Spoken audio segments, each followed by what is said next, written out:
Let's go to Parmida Barez. She's an author, speaker, and activist based in Toronto. What's your read on what's happening here? Is this some sort of a message to girls going to school?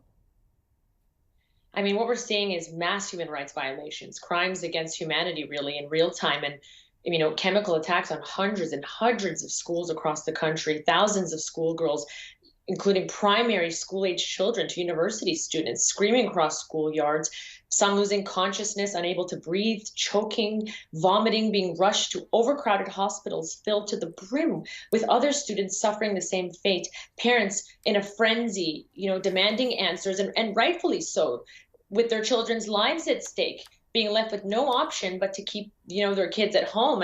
And just today, there was reports of 200 plus schools that have been attacked.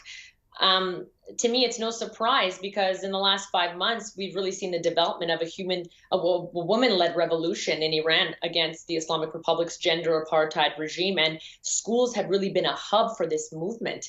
As we That saw, being said, girls have not been banned from education in the past, have they? no, they haven't. Okay, No. so I'm just wondering why the target of schoolgirls now. Well, I mean, schoolgirls have played a pivotal role in this anti-regime protest. There's no shortage of footage of, schoolgirls ripping off their mandatory headscarves or chanting anti-regime slogans or ripping out pages of books of pictures of the supreme leader. And so female liberation is a threat to these authoritarian regimes, essentially. It's not coincidental to me that now we've seen these chemical attacks on schools across the country. Okay, so let's talk about what's being done about it. Obviously, there's a suspicion this has been going on for several months now. Do you think enough is being done to investigate what's going on? You know, it's very likely that this regime will find a scapegoat for public face, as they usually do, possibly some sort of forced confession, which is standard protocol. It's a little bit alarming that many parents have been denied answers.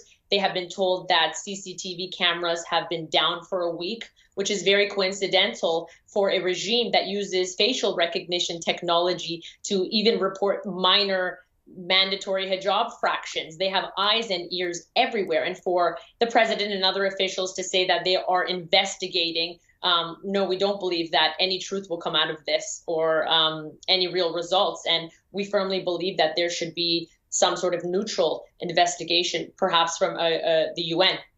Has the UN ever been allowed to go to Iran to investigate something freely?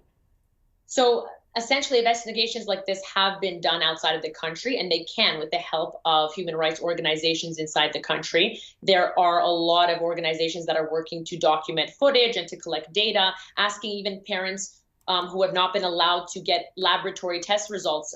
They've been denied test results in hospitals for these chemical attacks, and they've asking them to go and get their own results if they can and collect their own data. So yes, with the help of organizations inside the country, work can be done still. Got it. Parmida, I've got to leave the conversation with you there, but thank you very much for your time. Thank you.